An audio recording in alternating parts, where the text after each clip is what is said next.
In 1957, the average British housewife fed a family of 5 on less than £3 a week. Adjusted for inflation, that is roughly £47 today. Try feeding 5 people for a week on 47 quid now, and you will be living on value range pasta by Wednesday. But your Nan did it. She did it every single week, and nobody went hungry. Nobody wore dirty clothes. The house was spotless, the garden produced food, and there was still enough left over for the gas meter. Here is the thing nobody tells you. Your Nan was not suffering. She was operating a system so efficient that modern financial advisors would weep if they understood it. Number 17 on this list saves the average household over £600 a year. Number 8 was so effective that entire industries were built to make you forget it existed. And number 3 is something banks genuinely do not want you doing, because it costs them money every single time. These 30 habits were not quirks. They were genius-level money management disguised as ordinary life. Before we start, hit that subscribe button, because what you are about to learn might genuinely change the way you spend. Let us count down the 30 smartest Nan habits that kept British families out of the red. Number 30. The envelope system. Before direct debits and banking apps, your Nan divided the weekly housekeeping into labeled envelopes the moment your granddad handed over the wages. Rent, electric, food, coal, Christmas club. Each envelope got its exact share, and once an envelope was empty, that was it. No borrowing from the food envelope to cover the electric, no dipping into Christmas for a new pair of shoes. The discipline was absolute. A survey by the Joseph Rowntree Foundation found that households using cash-based budgeting in the 1950s consistently underspent compared to those without a system. Modern budgeting apps try to replicate this, but they lack the one thing that made the envelopes work. When the cash is physically gone, the spending stops. There is no overdraft in an envelope. No buy now, pay later. No tap and go. Your Nan held the household accounts tighter than any algorithm ever could. Number 29. The mending basket. Every front room had one. A wicker basket filled with odd socks, loose buttons, frayed cuffs, and a tin of needles and thread. Nothing got thrown away because of a missing button or a small tear. Nan would sit after tea, wireless on, and work through the basket in half an hour. A ripped school shirt took 5 minutes to mend. A pair of trousers with a blown knee got a patch from an old pair that had already been patched twice. In 1955, the average family spent just £2 a year replacing clothes that had worn out beyond repair. Today, the average British household spends over £900 a year on new clothing. The mending basket did not just save money. It doubled or tripled the lifespan of everything the family wore. Number 28. Bread pudding from stale bread. Nothing dried out or went moldy in your Nan's kitchen. Stale bread got torn into chunks, soaked in tea, mixed with dried fruit, sugar, suet, and spice, then baked into a dense, dark slab that lasted the whole week. Cut into squares and wrapped in grease-proof paper, it went into lunchboxes and onto tea plates. A loaf that cost 9 pence had already done its duty as sandwiches and toast. Turning the stale end into pudding squeezed another 3 or 4 servings from something most people today would bin without a thought. The food waste charity WRAP estimates British households throw away 24 million slices of bread every single day. Your Nan would have been horrified. Number 27. Growing herbs on the windowsill. A few terracotta pots on the kitchen windowsill held parsley, mint, chives, and thyme. Your Nan never bought fresh herbs because she always had them growing. A packet of parsley from the supermarket costs about 80 pence and wilts in 4 days. A single parsley plant costs the same and produces for months. Multiply that across 4 or 5 herbs, and you are saving 15 to 20 pounds a year on something that seems trivial but adds up relentlessly. More importantly, those herbs went into everything. Parsley sauce, mint with lamb, chives in mashed potato. They made cheap food taste expensive. That was the real trick. Number 26. The rag bag. Clothes that had been worn, mended, patched, and finally worn beyond saving did not go in the bin. They went into the rag bag. Old shirts became dusters. Towels became flannels. Cotton dresses became cleaning cloths. Your Nan never bought a single roll of kitchen paper in her life because she never needed to. A damp rag did the job and went into the wash. The market for disposable cleaning products in Britain is worth over £2 billion a year. Your Nan's rag bag made every penny of that unnecessary. Number 25. Batch cooking on Sundays. The Sunday roast was not one meal. It was the foundation of the entire week. Monday was cold meat with bubble and squeak. Tuesday was shepherd's pie from the mince. Wednesday the bones went into soup with barley and root vegetables. Thursday the last of the stock became gravy for sausages. One joint of beef costing perhaps 4 shillings in 1956 fed a family 4 or 5 meals across the week. Your Nan planned the week backwards from Sunday, and every scrap had a destination before the roast even went in the oven.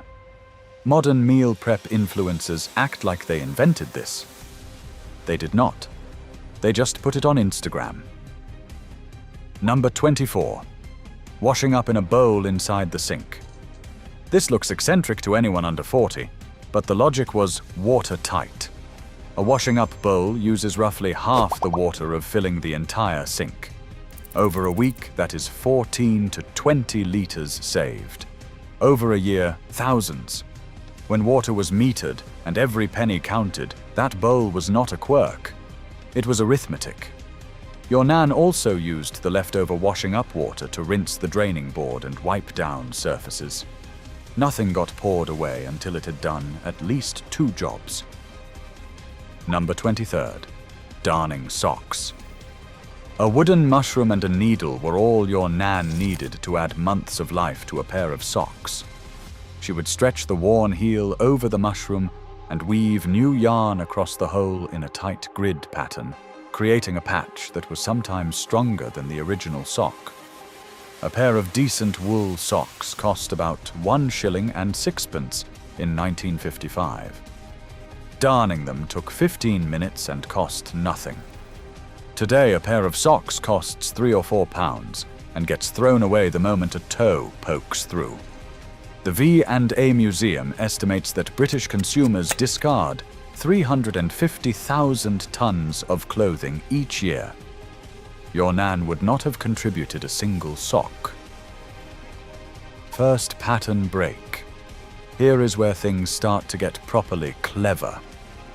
That cupboard under the stairs was not just storage, it was your Nan's insurance policy.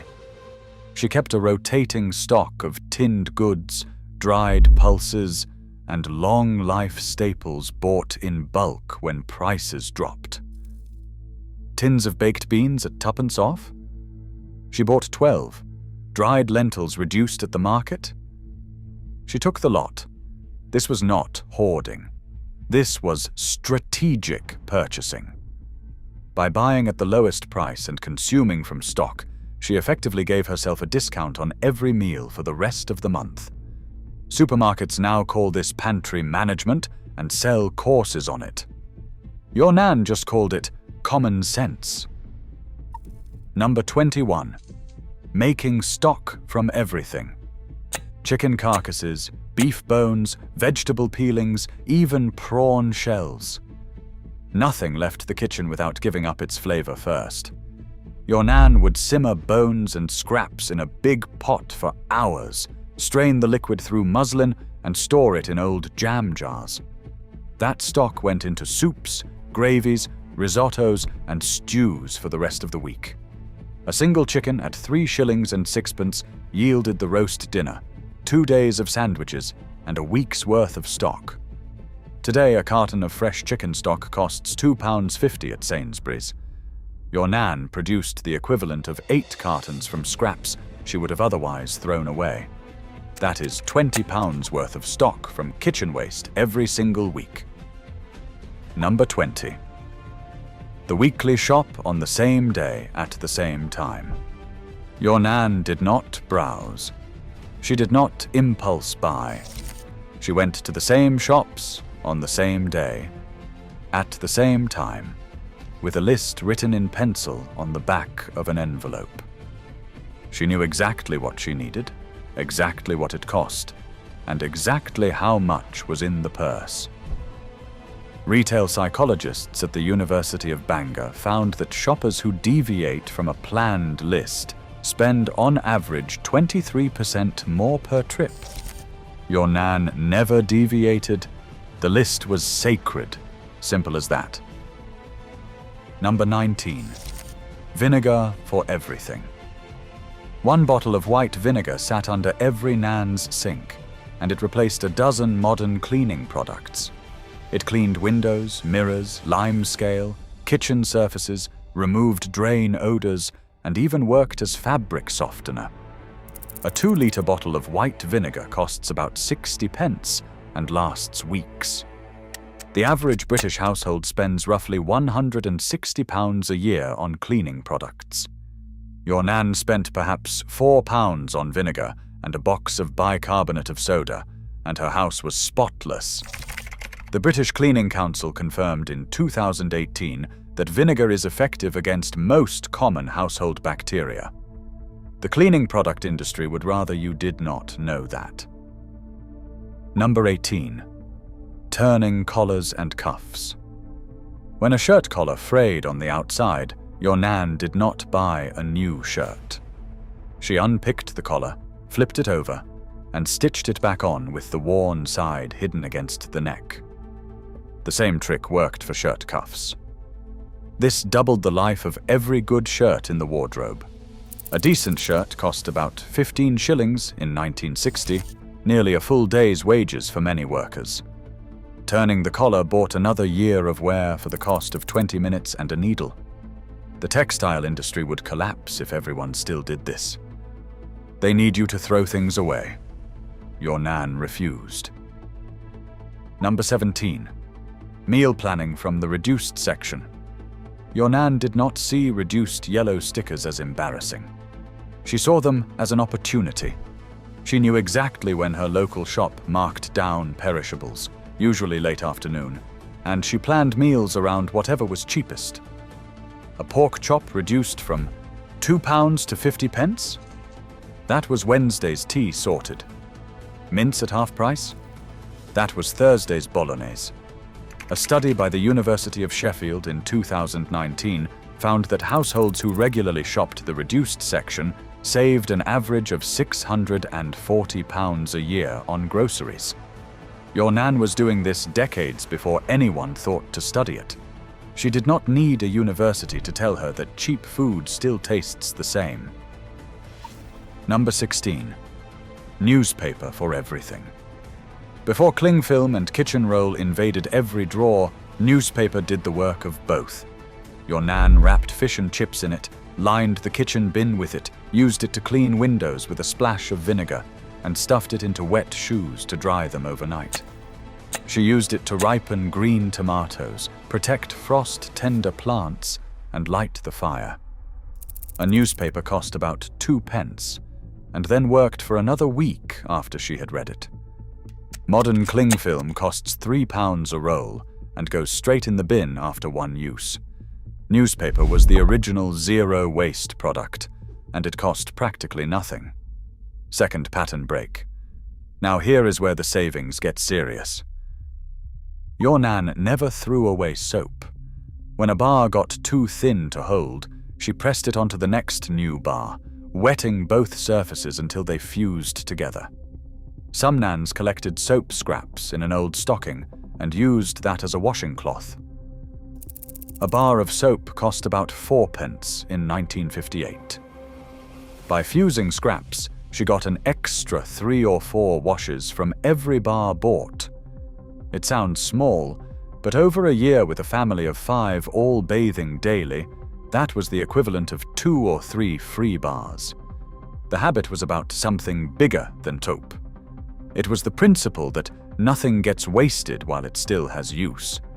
That principle, applied across every corner of the household, is what made the sums work.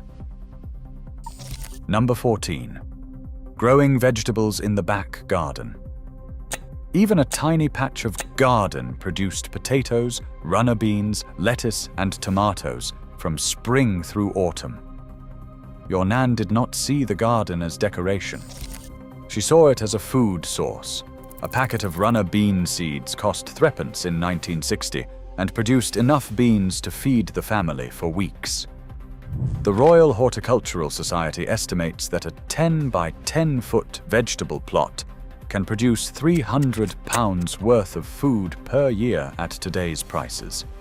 Your Nan had been doing this since before the war. Allotment waiting lists in most British cities are now years long because people are finally remembering what she always knew.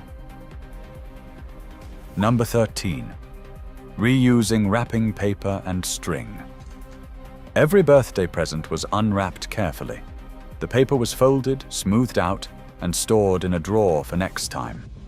String from parcels was wound into a ball and kept in the kitchen. Brown paper from the butcher was saved for wrapping school books. Nothing that could serve a second purpose was ever thrown away after the first. The greeting card industry in Britain is worth over £1.7 billion annually.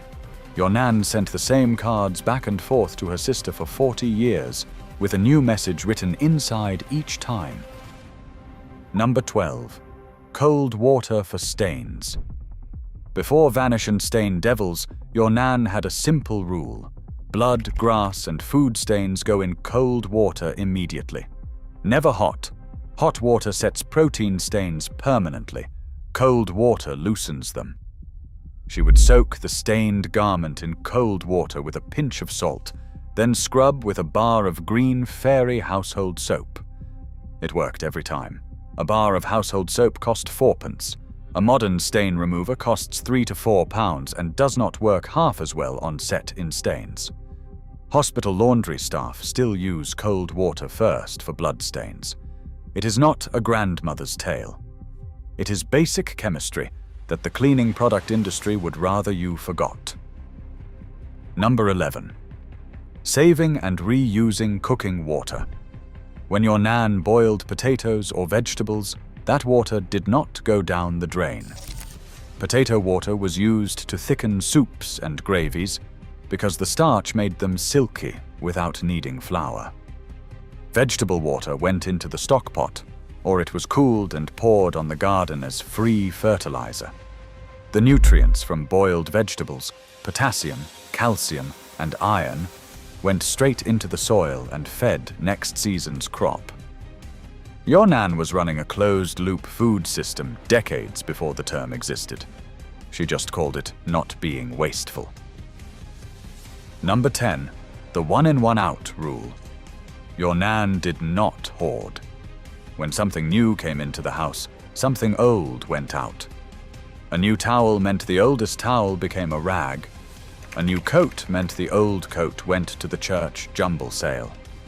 This kept the house manageable and stopped the slow creep of clutter that leads to buying duplicates of things you already own but cannot find. The self-storage industry in Britain is worth over £800 million a year. Your Nan never needed a storage unit because she never let things pile up in the first place. Number 9. Refilling containers. Your Nan took empty bottles back to the milkman, returned lemonade bottles for the deposit, and refilled containers at the grocer's counter. Sugar, flour, tea, and rice all came from large sacks and were weighed out into whatever you brought from home. There was no packaging waste because there was barely any packaging. The refill revolution that zero-waste shops are trying to create is simply a return to how your Nan already shopped. She did not call it zero waste. She called it going to the shops. Third pattern break. Here is one that genuinely unsettled me when I researched it. Your Nan almost certainly kept a coin jar. Every piece of loose change, pennies from the shopping, sixpences from coat pockets, halfpennies found behind the sofa went into a jar or tin on the mantelpiece. At Christmas, or when an emergency arose, that jar was opened. Families regularly found £5 to £10 saved without even noticing it had gone. The old pre-decimal pennies were heavier, and people noticed them less. But the principle works just as well today. A study by Nationwide Building Society in 2020 found that the average British household has £28.73 in loose change sitting unused around the home. Your Nan's jar turned dead money into a safety net. Number 7. Buying shoes that lasted. Your Nan did not buy cheap shoes. She saved until she could afford a proper pair from Clark's or a local cobbler, and then she maintained them. Polished every Sunday evening. Resoled when the bottoms wore thin. New heels when the old ones ground down. A pair of quality shoes cost about 30 shillings in 1958, roughly a day and a half's wages. But they lasted 5 to 10 years with proper care.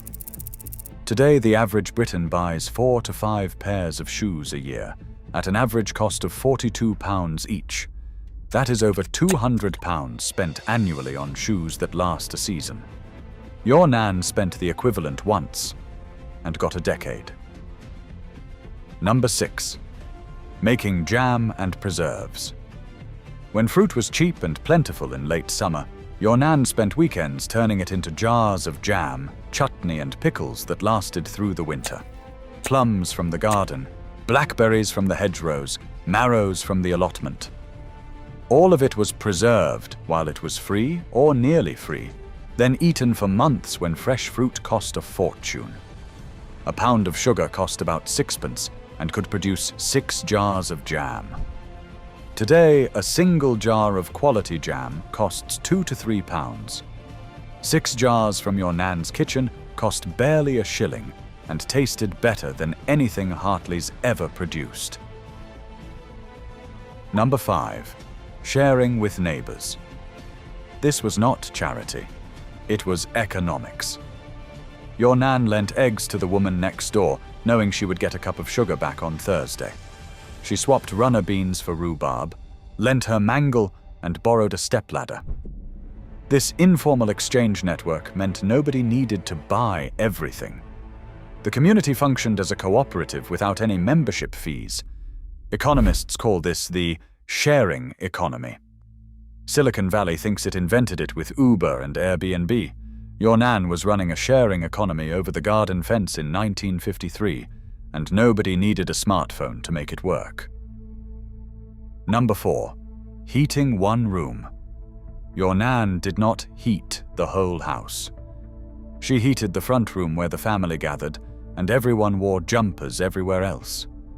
Bedrooms were cold. The kitchen was warmed by cooking. Hot water bottles went into beds an hour before the children did. 100 weight of coal cost about £1 10 shillings in 1955, and heated one room for roughly a fortnight. Today, the average annual heating bill in Britain sits around £2,000, and much of that heats rooms nobody is sitting in.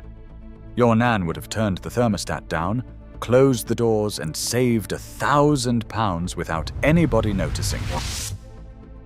Number 3. Paying cash for everything. Your Nan did not do credit. If she could not afford it, she did not buy it. She saved for a washing machine. She saved for a holiday. She paid the milkman, the coal man, and the rent in physical cash. And she knew exactly where every penny went because she could hold it in her hand. Consumer credit card debt in Britain currently stands at over £67 billion. The average indebted household pays over £700 a year in interest alone.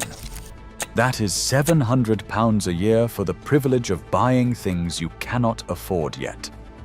Your Nan paid 0. Not because she was old-fashioned, but because she understood that buying something with money you do not have means it costs more than the price on the tag. Banks do not want you thinking this way. They make their money from interest. Your Nan kept hers. Number 2. Leftovers always became tomorrow's meal. Nothing left the plate without a plan. Cold roast chicken became sandwich filling. Leftover mash became fish cakes. Stale cake went into trifle. Gravy left in the pan was stored in a cup for tomorrow's pie. Your Nan could look at a fridge full of odds and ends and see 3 meals where you see nothing worth eating. RAP estimates that the average British household throws away £700 worth of food every single year. Your Nan threw away almost nothing. If she was alive today and running your kitchen, she would save you £700 a year just by refusing to let a single leftover go in the bin. Number 1. Living within your means. This was the golden rule, the habit that sat behind every other habit on this list. Your Nan did not spend money she did not have. She did not compare herself to the neighbors. She did not feel entitled to things she could not afford. She made do, made it last, and made it work. When the money was tight, she cut back. When there was a surplus, she saved it. She expected nothing to be given and worked for everything she got. According to the Money and Pensions Service, nearly 9 million adults in Britain today have serious debt problems. Your Nan's generation did not have this crisis because they lived by a single principle that modern Britain has forgotten. If the money is not there, the spending stops. No exceptions, no excuses, no overdraft. Here is my challenge. Try 3 of these this week. Just 3. Try the envelope system, the mending basket, and the leftover plan. Then come back and tell me your Nan was wrong. Tell me these habits are outdated. Because I tried them, my monthly spending dropped by nearly £200 in the first month alone. Share which ones you are going to try in the comments. And if your Nan is still around, ring her. She has been sitting on a fortune's worth of wisdom, and nobody thought to ask.